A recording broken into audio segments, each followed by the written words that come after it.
Hello, welcome to today's live stream of the Clock Out. We are talking about diversity, equity, and inclusion, or DEI, if you have heard of that before. So, whether you are new to DEI or you are actively in the space, you've heard about it, but maybe you've not done any work in DEI, we're going to talk about it all today. And so, just to be clear, okay, there are many terms for DEI. It could be, oops, sorry. I never remember to turn off the notifications on here. So it could be DEI, it could be JEDI, it could be IDEA, it could be DEIB, and if you're on the news, it might be called wokism. Okay, so whatever you want to call it, we are talking about DEI and why it's so prevalent in the political space right now, why it's in the media. For me, well, I'll talk about my journey, how I became a DEI practitioner and like my journey. But DEI was trending on several platforms that I'm on in the last couple weeks, particularly after the election, because I didn't really realize that there are a lot of Black people out there who, well, there's a lot of everybody out there that doesn't know what DE&I actually means. But I was actually really surprised that a lot of DE&I professionals, a lot of Black professionals had not heard of DE&I before and what it really means. And there's a lot of misinformation out there about what DEI is. And so I had made a couple of videos talking about what DEI is, breaking it down. I was very sad to like have a couple of interesting conversations with Black professionals who thought that DEI was undermining their skills, undermining their merit, undermining who they are professionally. And so I really wanted to take some time to really explain what it is outside of our political context, outside of what our politicians would have us believe about what DEI is, so that we can really have an understanding and also know, like, particularly for the Black community, like why it's important to continue to do this work and to support this work, and like how you can really show up for it, even if your organization does not have a DEI department or they've eliminated or other things like that. So that's what we're talking about today. The spirit of DEI lives on in each of us. It will continue on. Welcome to the live, y'all. Say hello. See y'all on TikTok. But the spirit of DEI, what we're doing, the heart of it, it will continue to live on, right? And we can each stand up for it in our own unique ways in the workforce. So we're going to talk about it today. So if you're here, say hello to me in the comments. I would love to know that you're here. Oh, hi. Oh, thank you for liking the headphones. Hey, y'all. Okay, welcome in. So if you don't know me, my name is Mercedes Swan. I'm the Career Love Coach. I am a career and business coach for Black women, understanding the unique ways that we have to navigate, show up, and exist. Especially in the workplace, but absolutely in other places, such as running our business and just existing in the world as Black women. And so, what I am all here to do is to really create an environment where we can step boldly into our Black woman bliss era. I want us to be in a place where we can build careers and we can build lifestyles and businesses that really help us like move into our Black woman bliss era. Hey, LinkedIn user. LinkedIn never be telling me who y'all are. So welcome into the live. Say hello. I got a lot of people on YouTube, so I hope we're not getting the trolls over there, but we'll see how it goes. The YouTube users be trolling. Okay, so we'll see. Might have to turn off the comments. We'll see what goes. But say hello to me in the comments. Okay. So I created the Clock Out as a safe space for Black women to come together after they clock out of work. I know we all have different time zones or whatever, but just to come here and tap into community, right? Talk about what we've got going on as Black women at work. Talk about our challenges, get guidance, right? So I told you I come from an HR and a DE&I background, so I really love to lead into that experience. Hello! Welcome. Thank you for the love. Thank you for the likes. And I was like, oops, I was blinking. Hi, Tora. I was like, I know your name. Hey, Tora, welcome in. Hi, Darnell. Welcome into the live. I'm so glad to see you all. Okay.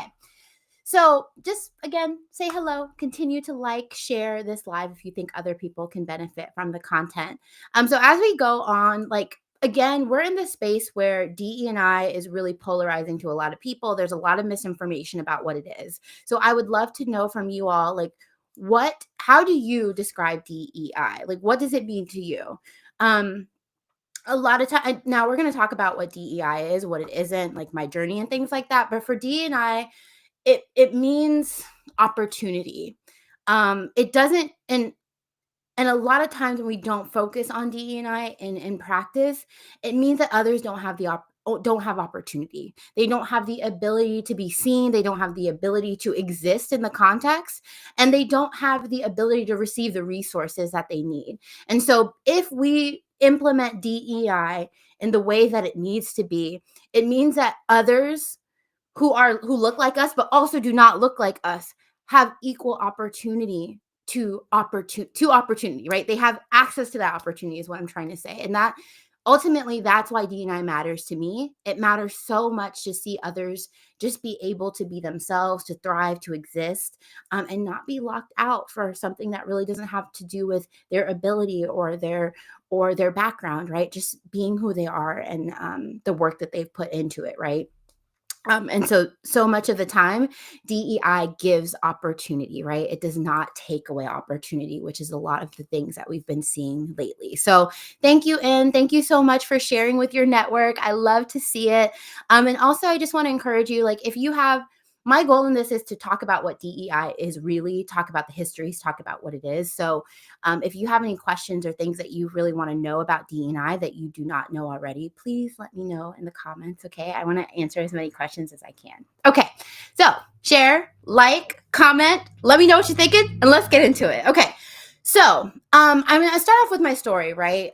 Because I think it's important to know that wherever you are, I don't care where you are, it's important to know that DEI will not stop if DEI is banned from a legislation standpoint. If our politicians, our leaders don't want to support it, the work of DEI does not die today. It's not done because it's in each of us, right?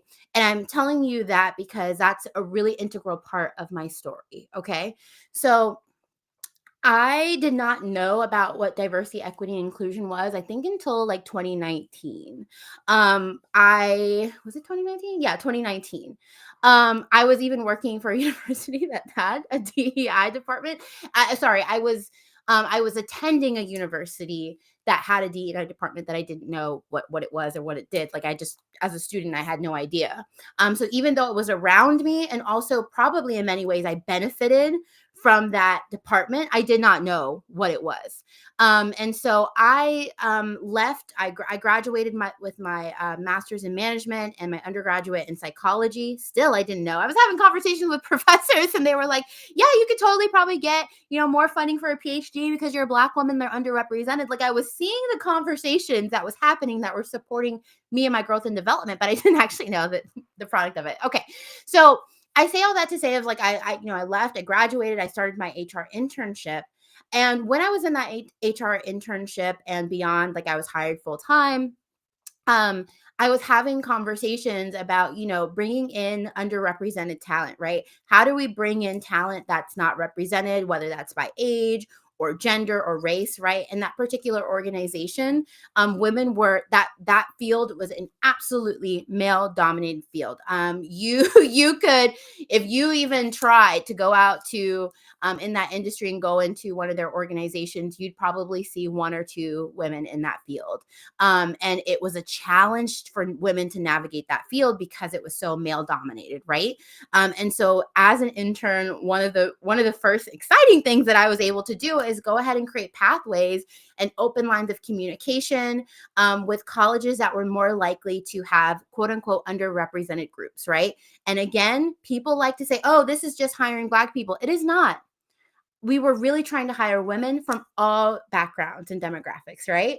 I love that when working there, we were able to hire a transgender woman, right? Like it is not just about some stereotypical way that politicians and that communities and conservatives are really trying to position DE&I. It is not just about Black people, okay? It's not just about Black people, okay? So I was able to help and foster and help individuals launch their careers who might not have had that opportunity elsewhere. Again, at the time, I had no idea that it was about DEI. We were just trying to get people in the door into jobs, and that was a great way to do that for that organization. It wasn't until I left that organization and went into another one, which was the same organization that I graduated from, that I understood what DE&I was, right? There were DE&I departments, there were committees, there was a lot of effort, time, and attention spent to investing in diversity, equity, and inclusion there, right? And I know we haven't quite talked about what it is. I promise that we will. But there was a lot of investments, right? And we began at that organization, like including in my work, but that was happening all across the organization, was that we were beginning to pull in inclusive practices, right? Practices that allowed people to feel included at work. We were able to reach out to groups that may not have typically interacted with the organization, right? So they wouldn't have known that it was an employer, creating more resources for people that don't have access, right? So one of the things from a career standpoint that I talk about is access to career resources. If we don't have access to understand how to write a resume or interview well, or even professionally network, right? Professionalism, like I'm not going to go on the my high horse about professionalism, right? But that's a key piece of it as well, like access to workplace norms and how to show up professionally. I'm letting it go. I'm coming back. All right. I'm finding it. Okay, I'm sorry. So essentially, like, not having access to to that information limits your opportunity, right? And I talked a lot about how DEI for me means opportunity, right? And so having those processes in place and seeing it in a very strategic, embedded way was amazing. I loved every moment of being able to learn what diversity, equity, and inclusion meant. And then I found out over time, thank you so much for the gifts, Purpose Minded Women on TikTok. And say hello to me on TikTok if y'all are hanging out with me. Just say hello. Same thing on YouTube and LinkedIn. Say hello. Hi, hi, hi.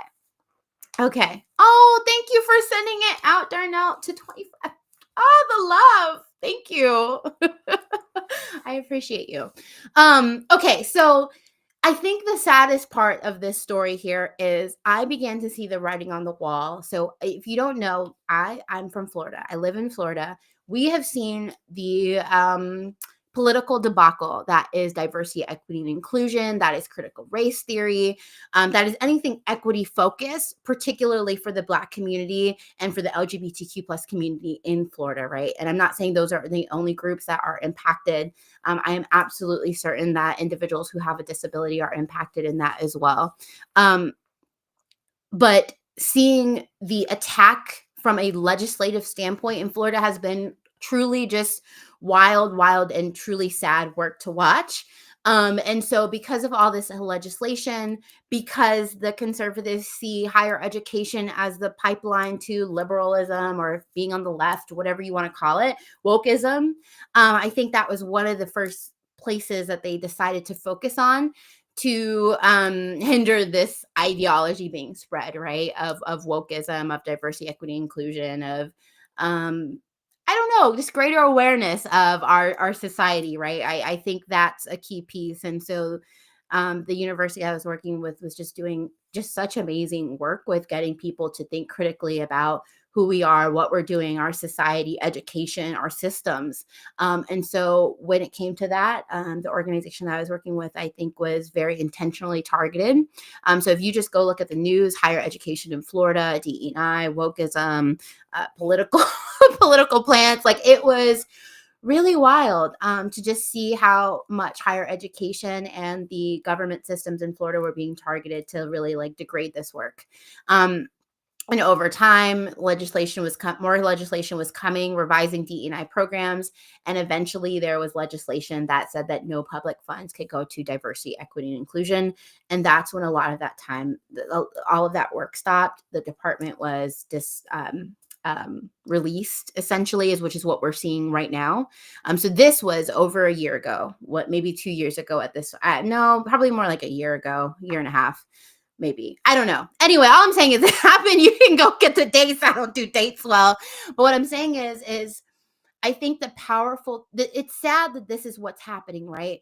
But even in that space, DEI is not done, right? The individuals who supported it, the individuals who were about that life, the individuals who were dedicated and committed to seeing this work happen are still there doing this work, right? And it will continue to happen. So even if DEI in terms of terminology goes away, the work will continue. And I just want to be a part of encouragement to let you know that, because DEI is the work that each of us do each day to allow for us to have more diverse workplaces, right? To include others, to value others, and to provide the resources that people need, right? That is what this is all about. Before we get into talking about DEI, I just want to say that a lot of times Black women specifically, right? I talk to Black women in my platforms, but I know that there are other individuals that are working through this, right? And doing this work. But Black women often carry a huge load for diversity, equity, and inclusion, and at the expense of never being paid for it, right? We're the individuals that oversee the ERGs. We're the individual that creates the mentorship programs, that reaches out and holds people accountable. We're the people that's the advisor on all things diversity, equity, especially in those small organizations, okay? Small organizations. I'm looking at you. Y'all better pay her. Pay her. Thank you so much. Darnell said, keep up your purpose and educate us on how to leverage DEI. It needs a fresh start. Yeah, it's going to need a fresh start, unfortunately. So thank you for that, Darnell. Okay, so, but I want to say this is like, we have sometimes as Black women and other marginalized people, right, been doing the work of DEI without knowing it, without getting the paycheck, without getting access for the emotional labor and trauma that comes with doing this work, educating everybody else about what it means to just be sometimes a decent human. I'm going to say it that way, right? Like, some of this stuff is just being a decent, kind human to other people. So if you've been in a space where you felt like you have carried the load of DEI without a title, without pay, or without even the recognition of the work or the labor that you've done, let me know in the comments, because it is rampant. And also let me know that you're here by sharing a little bit more. Okay. I always thank you for my lovelies on TikTok and YouTube who always show out and are just very unapologetic in their comments. But I always want to say, hey, if you're on LinkedIn and you just don't feel comfortable commenting because of your network or whatever, you can always send me a message sharing how you feel. I love to hear from you all. Okay. So thank you for showing up and showing out.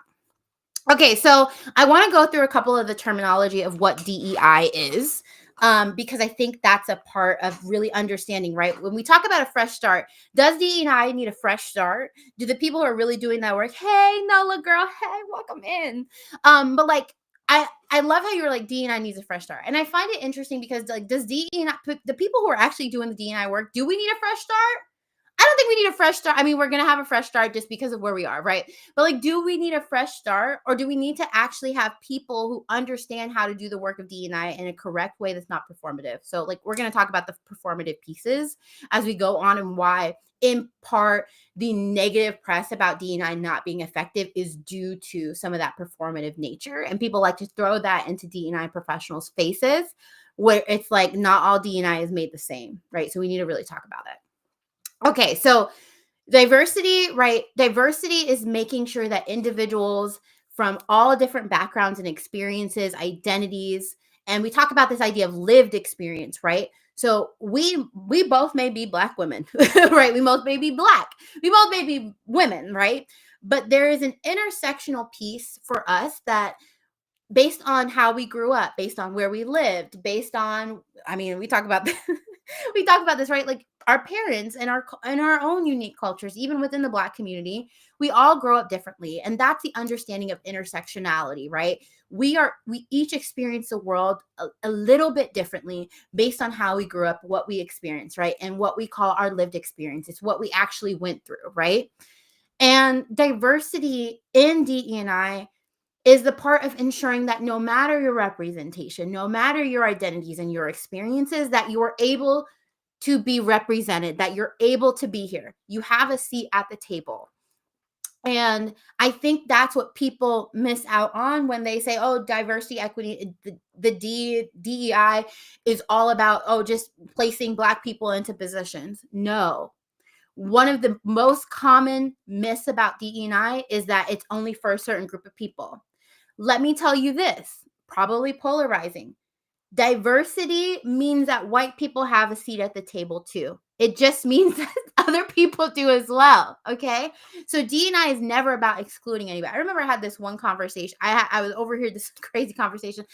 I was like, I about near lost it. Okay. Because I heard somebody say, well, you don't know, with all this D&I stuff, they probably don't want to hire white males anymore. And it's like, no, we want to hire white males. We want to hire the best person to do the job, right? And often, let's be for real here. Let's be for real here. I said this in another video. White supremacy culture is the effective white affirmative action program for white people. I mean that because they're able to be hired without merit. They're given the benefit of the doubt. They're given resources. It's institutionalized resources where we don't have that, right? So what the threat here is not that they're invited to the table, is that they no longer have an inequitable pipeline to the table, right? Which leads us to the equity piece, right?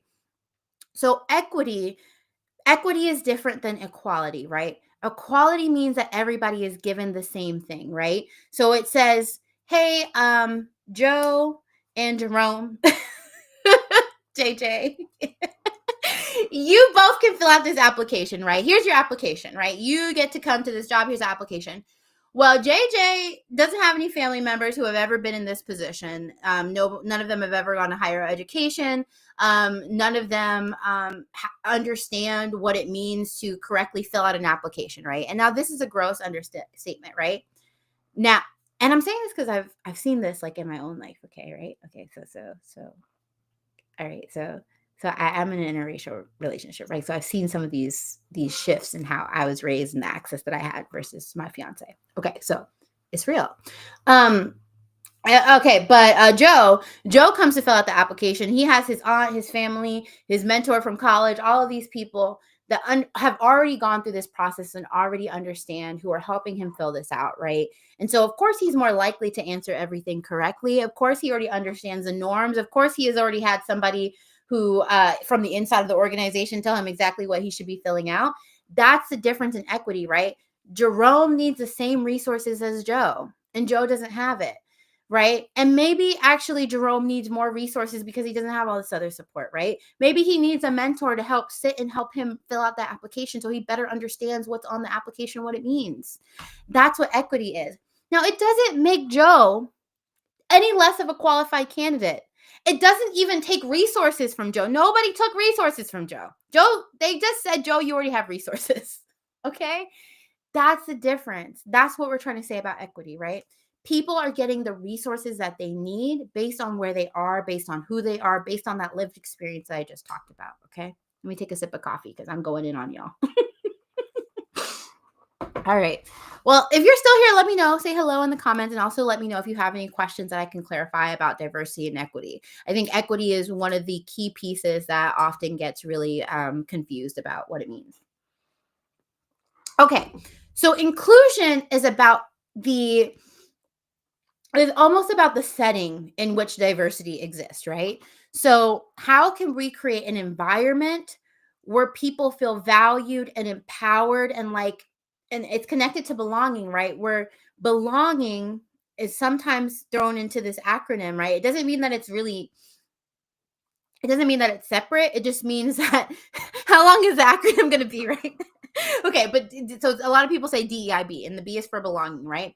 So it's this idea that you can come as you are and be included in conversation, be valued for who you are, right? And that's a lot of times what Black women see. Well, people say, well, Black women are included now. Y'all got a seat at the table. You're here, so everything should be fine. You're here, aren't you? It's like, no. Not if you're harassing me, not if you're not supporting me, not if you're silencing me, not if you're a terrible supervisor to me. I don't feel included in this work. I don't feel like I belong at this organization. Belonging is feeling like you're accepted, you're valued, you're included, and in an environment where you can be your full self, right? And the fact of the matter is, the fact that code switching exists means that we can't show up in our full Blackness, right? It means that we can't interview in our full blackness. It means we can't show up, right? The conversations that I have about, oh, okay, I can't talk, in AAVE or Ebonics, whatever you want to say. I can't have an accent. I can't talk in slang at work. You know what I'd love to see at work? What I love to see at work. Thank you for all the gifts. I appreciate you. Love y'all on TikTok. What I want is for Black women to, sorry, I got distracted by the gifts. But what I'm saying is, what I love seeing is when Black women, we show up to work and we talk in our, AAP arrived with us, okay, right? Giving is giving at work, standing on business at work. I love when my white colleagues are like, what does that mean? Can you explain that? I'd love to explain that to you. Let me tell you, I love that you are curious. I love that you want to know. That helps me feel seen. And I'm not getting any messages about, you can't say that. We don't know what that means. That's unprofessional language. Is it? Am I doing my job? Did I send that to a customer? Does the customer need to know what I'm saying? No, like, come on. Let's be honest about what really impacts the business. Okay. All right. So belonging, again, so inclusion and belonging is like, yes, there's diversity here. Yes, we've given them resources. And hey, Allie, welcome. But it's also like, okay, I belong in this space. I can be accepted for who I am. I can contribute for who I am. I'm empowered for who I am. I'm not excluded for who I am. Now, justice, not everyone, I feel like justice is a lot less likely to be included in, but it's really the idea of resolving or making right or holding accountable maybe challenges or things that have gone wrong in the workplace, right? And a lot of times what we deal with as Black women and other marginalized groups is that we deal with systemic inequities, right? So let's say we have pay raises every single year, right? Because people are biased against Black women, they believe that our labor should be free, that we shouldn't be paid the same as others because for some reason even though we work harder, our work is worth less. Maybe over the years, systemically, I've been underpaid about 50 cents each year than everybody else, right? Well, what's the pay gap? Is it 60? You know what I'm saying? I don't remember the pay gap on top of my head, but we have a pay gap, right? Research has shown that there's a pay gap between Black women. I think the highest pay gap is Latino women, but still, right? Marginalized people, we really experience this based on research and data because the trolls begin in my comments and being like, well, where's the data? Data. That one's for sure data. That one's not just lived experience. That one's data. And so the idea of justice says, okay, we've seen the harm. We've seen the imbalance. Let's come back and let's pay you all of your back pay, right? What you were owed because we didn't pay you equity, right? We didn't pay you equitably, right? And the justice part is something that I think a lot of employers refuse to do because then they have to admit that they're wrong. And so because of that, that's how we end up with these suits and these retaliations and these multi-million-dollar payouts to Black professionals in the workplace having been discriminated against, okay? But justice is really doing what's right in effort of equity and fairness, right? So it's the equality and it's the equity, right? What is needed. I love this idea of restorative justice where a lot of the pushback on, again, that's some of the things that we have going on, right? Where people are like, oh, I don't want to think about justice. I don't want to do justice. Why is that? Because you don't want to be punished. You don't want to be held accountable for what's wrong. And so I like this idea that we get to bring people along with ideas of such as restorative justice, right? Where it's not about really punishing. It's more about bringing together. It's more about resolving and moving forward in a more positive way. And it's more about restoring the individual who's been done, who has the harm has occurred to, rather than punishing somebody, right? So instead of saying, oh, the supervisor hasn't done their job, the supervisor is poor, we're going to terminate them. It's like, no, we're going to bring together these individuals who have done harm maybe to this Black woman in the workplace. We're going to discuss what happened. We're going to talk about how this can be resolved. We're going to ensure that Black woman has the right resources, whether that's therapy or a coach, or additional opportunity maybe to be in a different space, right? That restores her. that's restorative justice, right? In the career space, right? Hey, Tamara, welcome to the live. Welcome. So, hey. So I was gonna say, if you are still here, you're just joining me, feel welcome to say hello. Drop your comments in about what diversity, equity, inclusion is. Okay, I would love to hear. I'm here to bust all the myths, whatever we're doing. Okay. I know what we're doing, but I'm just saying, like, let me know. Okay.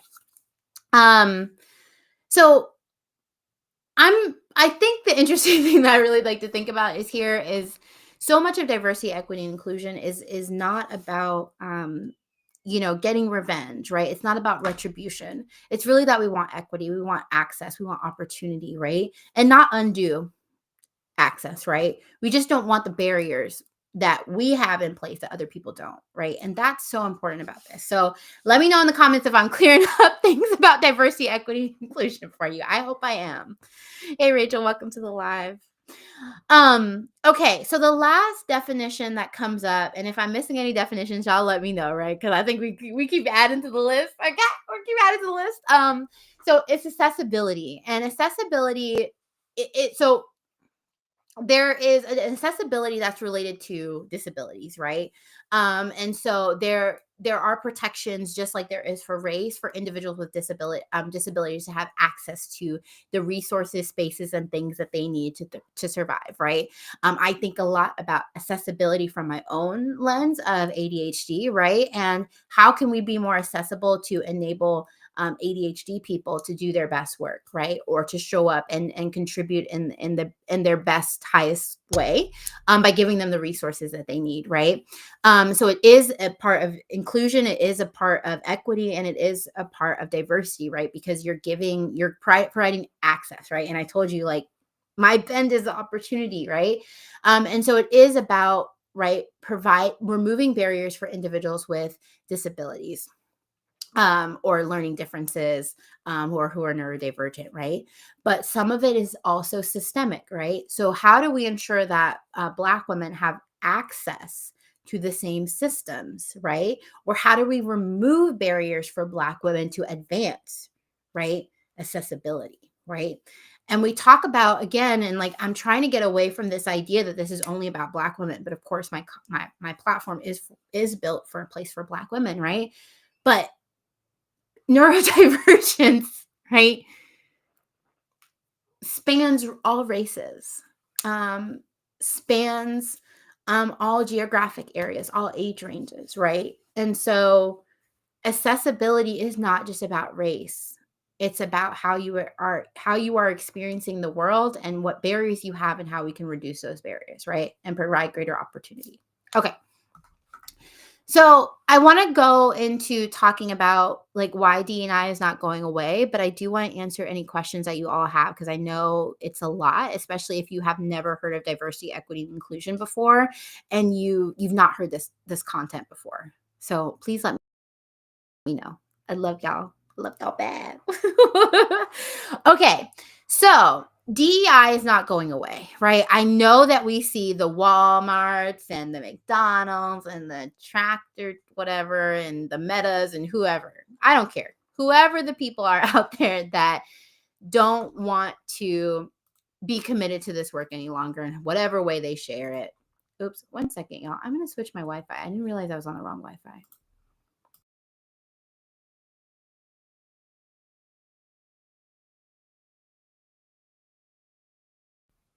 Okay, sorry. I think this should allow my stream to be more clear. I'm sorry. Ugh. Okay, I think it's coming back. Okay, so diversity, equity, inclusion. I think a lot of it, right? When we talk about opportunity, a lot of the times I think, like, we think that this is just a new thing. It is not. The work of diversity, equity, inclusion, and increasing opportunity is not new, right? I think a lot back to the civil rights movement, right? Where we're like, well, the civil rights movement isn't here today, and like the civil rights movement, right?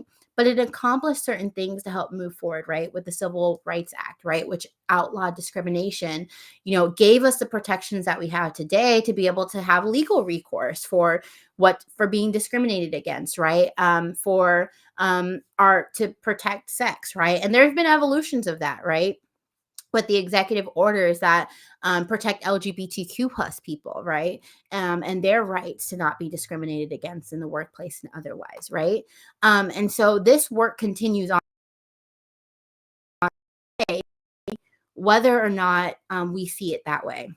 We see affirmative action being pulled away, right, and undermined, right, where we can no longer take affirmative measures to increase access to education and employment.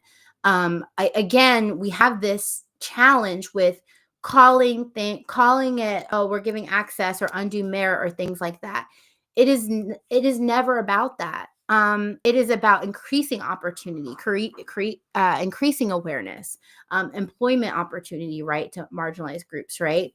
And it is because of those barriers, right? So it's hard to see it be attacked in this way as not truly being fair to everyone, when in reality these programs and these systems being in place truly does help us move forward.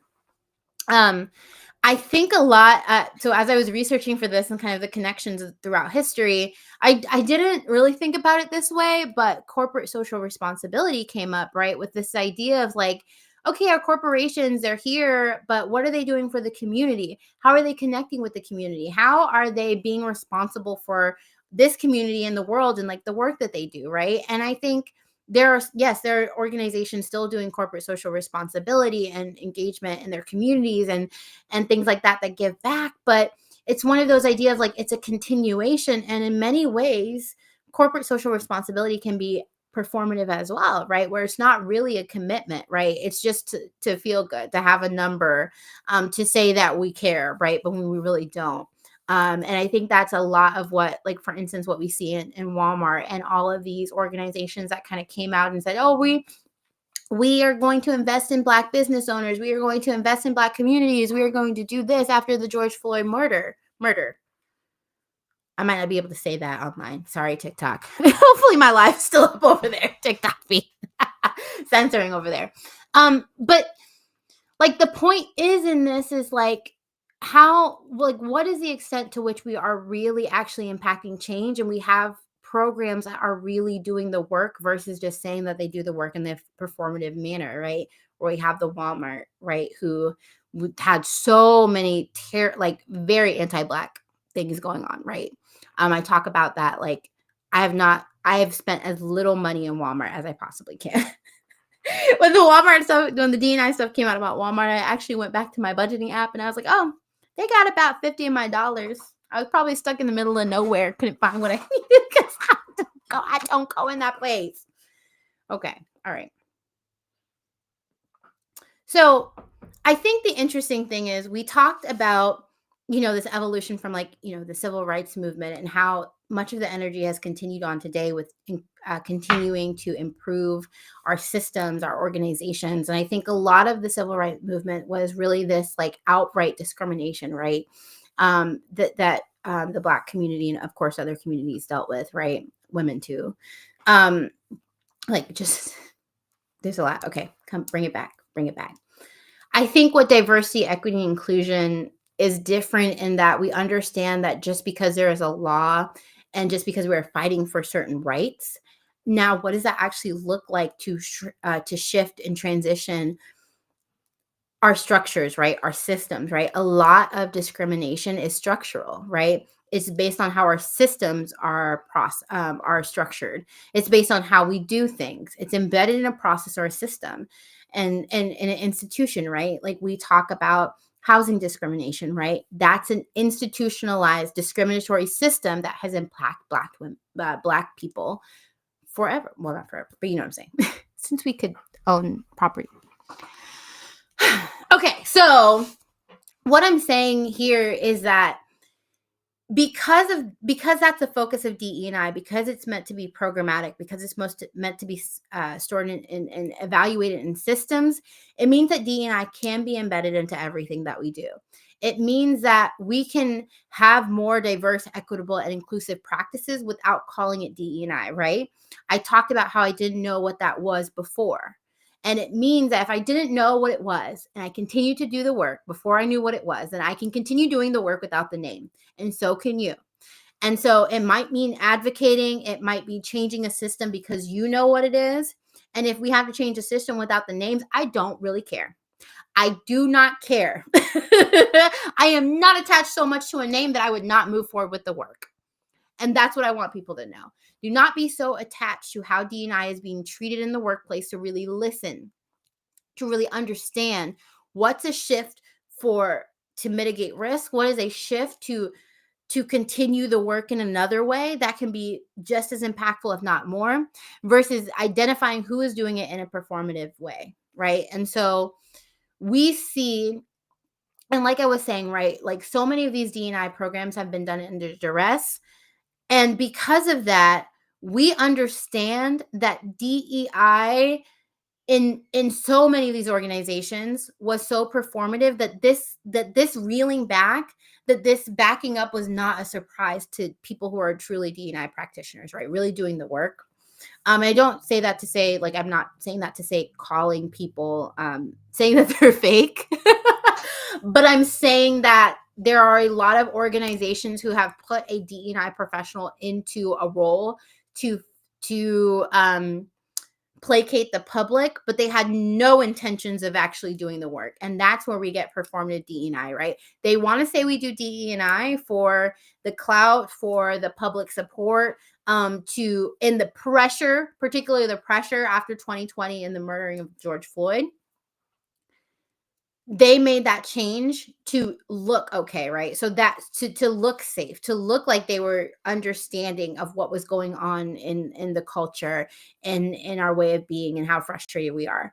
It's what we're going to continue to see today in other ways, because they don't care, right? And I think we have to continue to really be clear and really standing on business about what we're doing, how we're showing up, what we're saying that we do, and putting our dollars and how we expect employers to show up, and how we expect organizations to show up. Okay. So what's the problem with DEI right now? Why is DEI under attack, right? I think in many ways that in the same way that Make America Great Again has become a dog whistle for other things, DEI has been a dog whistle for people who don't want to make change, right? We're in a space, right, where people are, I mean, it happens, right? But people are very less likely to come out and say very overtly racist things. I mean, somewhat. But it's because they can continue to push the narrative, right, that Black people and other marginalized groups are incapable or uneducated or underqualified, right, by spreading a message that DE&I was the only reason that we got there in the first place, right? And I think that people are saying, like, well, if you continue to talk about race, if you continue to talk about discrimination, then it will continue to exist. It's like, no, you actually lose power about the ability to actively talk about what's happening if you don't talk about it, right? If you just ignore that it's happening. And then the people who are less likely to talk about it are the people to advance, right? We see a lot of dynamics, and I think it's always super clear when we think about celebrities and the celebrities who are very vocal and loud about systemic inequities and how they're treated versus those who just kind of are the token and just kind of go forward, and just accept what it is, right? And so I think DEI, in a way, allows us to have that conversation, but by misrepresenting it, and by overshadowing it by in unfairness, by, oh, it wants to exclude white people, allows us to kind of demonize it and not have the language to speak to it, right? Because now when you say D&I, nobody wants to talk about it because it's polarizing, versus what we're really trying to do is just to bring people together to understand the dynamics, the history, how we got to where we are, right? And so by polarizing a word, it allows us to be less effective in addressing it, right? And I know that sounds counterintuitive because I was just like, I don't care what the word is, right?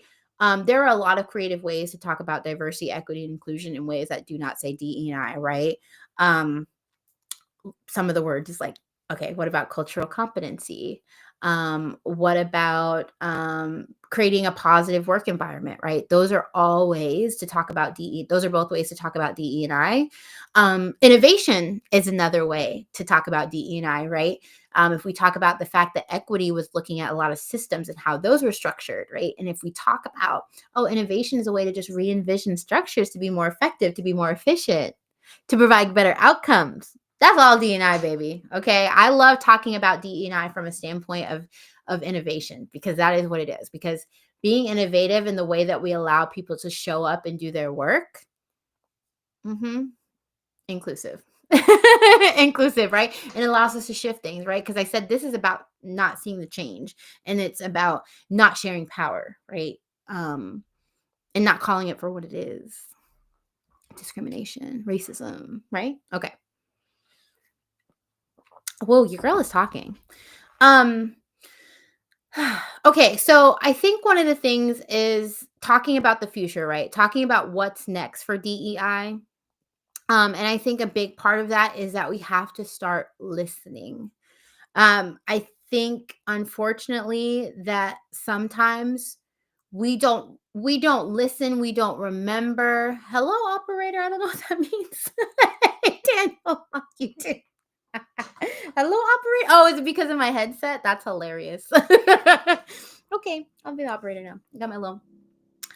Okay, so there are going to continue to be announcements. I'm absolutely sure, and particularly after the election, or sorry, the inauguration, I think there are going to be a lot more um, people, organizations, whatever, companies stepping away and saying, like, we're not doing DE&I. But what I want you to listen to is this. There are going to be organizations that have defunded DE&I, that have envisioned DE&I and have renamed them, but they will continue to do the work. And that's what I want you all to be tuned into, right? Because there are many organizations. I told you about the beginning that the organization that I worked for was defunded from a legislative standpoint. Banning DE&I from a legislative standpoint is completely possible right now. It's possible, right? We know if we have elected in these people. He does hate DE&I. Absolutely. Exactly. Because if you don't, you know what? I'm gonna be in trouble. Go ahead, Daniel. um and it's because, right, we have mediocrity that has been allowed to happen while pushing out people who are actually qualified, right? And so if you can't rely on your mediocrity anymore, uh well, okay. That's all I gotta say, right? Because we have truly elected mediocrity. Okay. So what I'm saying is that you may see DE&I be renamed, you may see DE&I change, but you have to listen to what the organization is doing. So if you see an organization retitle or rename their DEI in this space, but they are still doing work that supports underrepresented and marginalized people, then you need to continue to support them, right? Because from a legislative standpoint, I can see this being something that becomes illegal. It becomes a risk to actually doing the work, right? And so I think a lot about that organization that I talk about, that their whole D&I team was eliminated. And had they changed the name, had we re-envisioned how we talked about it, would the work from that institutional standpoint, like where it's really embedded as a department or an operation, still be there today? And that's what's important to me. So that's why I say I don't care about a word. I care about the work. And so, for instance, right, when Walmart came out and said, "Oh, we're backing away from DEI," when Meta came out and said, "We're backing away from DEI," were we surprised? Most DEI practitioners, no. Now, if Ben and Jerry's comes out, okay, look at me, look at me. If Ben and Jerry's comes out and said they're not supporting DEI, I'm gonna be like, "Oh my gosh, I'm so surprised," because I would really be surprised by that, because they have always been about it. You know what I'm saying? You know what I'm saying? Do you know what I'm saying? Okay. So we need to talk, we need to think about actions. How are organizations really investing in the Black community, right? Investing in other marginalized communities? How do they truly show up? Because that's different. We need to start listening, right? So when we see a Costco standing on business, right? When we see a Habitat for Humanity continuing to help advancing Black home ownership, Okay, we know they're about it. Okay, it's based in and embedded in who they are, right? Costco has always been out there talking about how they create an environment that people really love working at. People are like, I've worked for Costco for 20, 30 years. I love it. It's inclusive. They promote, they pay well. They don't care about just a dime. You know what I'm saying? That's what I'm saying to listen to, right? And so what I want you all to know is like I almost I'm having a hard time with some of y'all on the internet right now, right? Because um like we were sitting here talking about, oh, okay, we're not supporting Walmart, we're not supporting Walmart. They, they're not listening. I'm not saying that everybody's on the internet. I'm chronically online. I know everybody's not. I know that everybody doesn't remember everything. I certainly don't remember everything. But what I'm trying to say is we went from saying we're not shopping at Walmart, and then all of a sudden a Walmart Birkin was trending, and everybody black on my app was talking about the Walmart Birkin. We just said 3 weeks ago we weren't shopping at Walmart. Come on, babies. Like, we got to keep it together. We got to keep it together. And I'm not saying we can't boycott everything, right? Like, I'm gonna be honest with you, right? I'm calling it out. I'm being honest. Like, Amazon's unfortunately still gonna get some of my money, right? Like, as a business owner living out here in rural America, like, I cannot get access to some of those things I have to order from Amazon. Will I make every effort possible to not shop at Amazon? Absolutely. I'm going to wait for extended shipping somewhere else if I can order it directly, right? But what I'm saying is like, be about the solidarity, right? I know it's hard to not see things as convenient, right? But to the extent possible that we can, we really need to like push for change and stand on business for the economic power that we do have. And I mean that, like, part of this business and part of this work, it is not just about a great job. I mean, it is about a great job. Like, I want y'all to be successful. It is about a great business, but it is also that I think what we know for sure right now is that doing the right thing for the right thing is not enough for this country. Giving people the rights that they deserve, the respect that they deserve, showing up for who they are is not enough for this country to do the right thing. And so, what does that mean then? The last answer is power, right? The last answer is power. So, my goal here is for me to increase influence, my spending power, building wealth. That's what I want to do, right? So I want each of us, whatever you leave this live from, feeling, thinking, saying about DEI, like, I want you to know wherever you are to continue to push for change. Do not accept less. Do not allow the barriers and their backing off from equity to deny you what you are owed, what you are worth, who you are. Do not allow them to say that you don't have merit, right? Like, we have to really stand on who we are.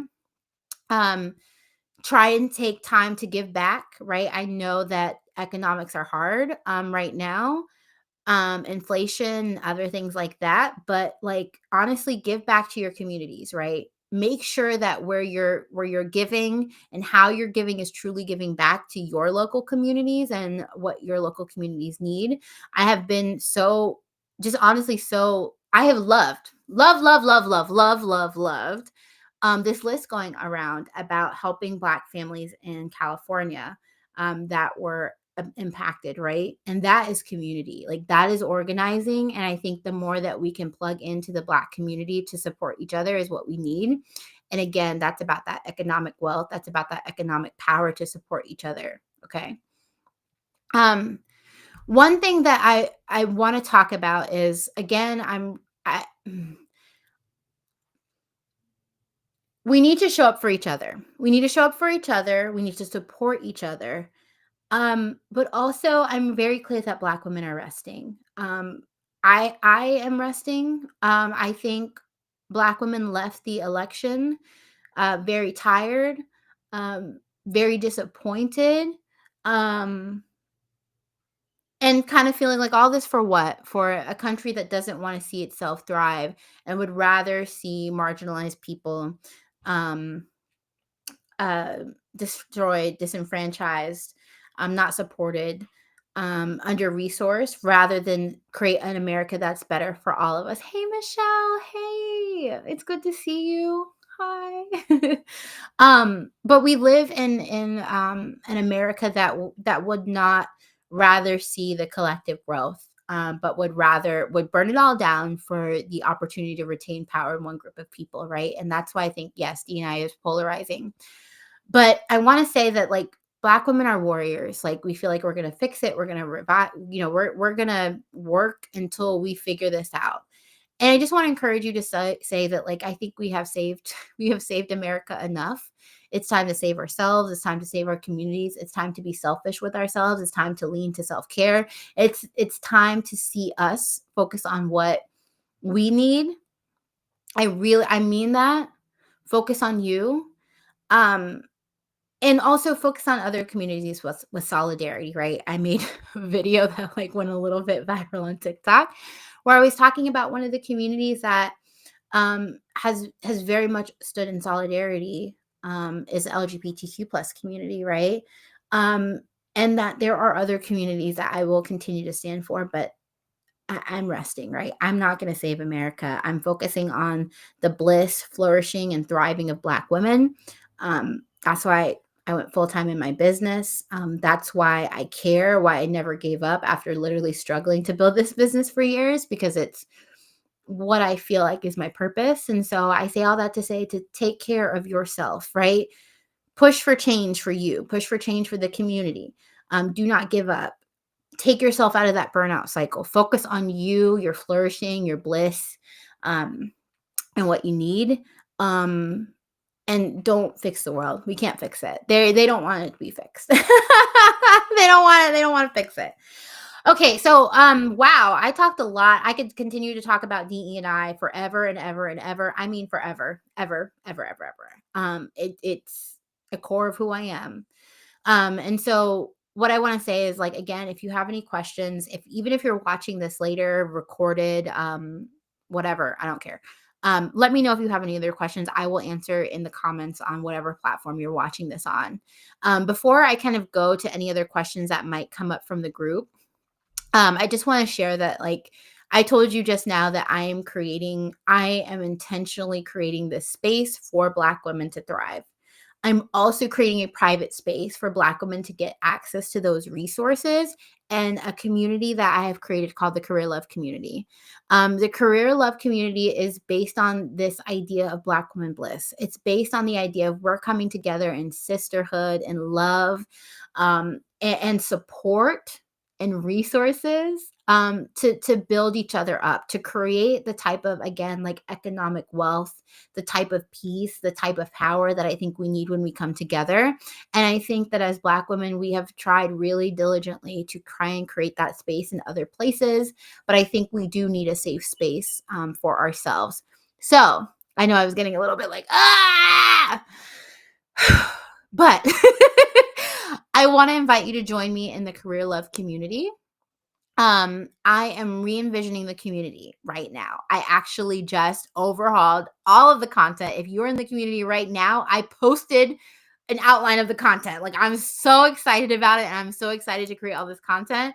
And so if you want to learn more, oops, sorry, it's not mirrored. If you want to learn more, you can scan this QR code to join me for the launch party. Basically, you get added to a list where I will send this to you so that you can join me for the launch party and get, like, basically first access to join me in this new revised community. We're going to have networking. We are going to have lots of training and teaching, opportunities to come together for implementation, group, career, and business coaching. Like, it's going to be really great. And I'm just excited to, like, see how this grows. So if you're watching this still, you can join me by scanning this QR code. You can also, if you are on LinkedIn, you go to my profile, and I have it linked up there to join the launch party. If you are on YouTube, it should be in the description of this live for you to click on it and sign up. If you are on TikTok, you can go to my profile, click on the link in my bio, and you can sign up, right? And let me know that you want to attend, and you'll get notified. I'm still going to be doing content on here, but, like, if you want the direct email, it's here, right? first dibs access. Okay. So I hope that I will see you all there. I hope that this, again, whether or not you know about DEI or not, I hope that this live did a couple things. One, I hope that you now know what DEI is and is not.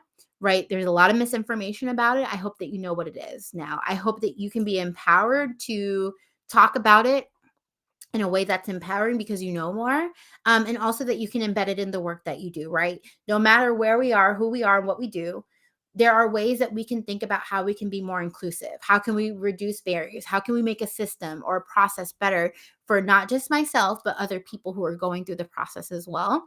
And I think that honestly, if we take time to embed DE9 and understand what it is in the way that we work each day, it doesn't matter what it's named. Okay, so I just want to encourage you all that D&I is not going away. It is not dead. It is going to continue to thrive and be a part of what we do. And so if you, like I said, want to join me for my launch party to learn more, let me know. If you have any questions about DE&I, let me know. I am so thankful and grateful for this opportunity, this last hour with you all. Oh, I did about an hour. Okay, okay. I did about an hour. But just let me know. So as we wrap up, I always try and end with a little bit of a challenge, a little bit of a takeaway. So let me know in the comments, what is one thing that you are taking away from this live or this conversation today? Let me know. And again, you're always welcome to send me an email. You're always welcome to slide into my DMs, leave me a comment with any other questions after this. So while I wait for you all to hopefully let me know a little bit in the comments, we are talking about breaking the toxic job search cycle tomorrow. So if you are new to this, I host this live every weekday unless I somehow forgot to block my calendar. Your girl is good for that. Okay? Your girl is good for not blocking the calendar. But every weekday at 6, I'm doing a live on a different topic that my community has either asked for or has resonated with, or just is, I think, a trending topic, right? Because D and I just out there, right? So this is how that happened. I was like, we need to talk about it to set the record straight. But one of my followers on TikTok really wanted to talk about breaking the toxic job search cycle, right? So as Black women, a lot of times we go from one to another. We're just hopping from job to job and we find out that it's not really improving, right? We thought we were leaving to go to something better. We thought we were leaving to be more excited about our work or what we're doing. And then we find out, oh, just kidding, this is worse. And so there are a couple things that you can do in terms of screening employers, in terms of setting standards and expectations about what you want. And also, a lot of times, sometimes we do end up in those toxic jobs because we are underselling ourselves, right? Underselling ourselves, that happens a lot. And then we kind of end up in these environments where we are kind of triggering other people because we're too good at our jobs. Okay. So we need some challenge. All right. So we are talking about that tomorrow. So join me for the clock out tomorrow at 6 p.m. to talk about how we can break the toxic job search cycle as Black women. And I can't wait to see what other questions that you all have as people are watching the recording and everything else like that. I don't see any questions. I love y'all bad. I love y'all down. And I will see you tomorrow. Okay, bye everyone. Bye on TikTok. I love y'all. Join me for the watch party. See you later. Or the launch party. Bye.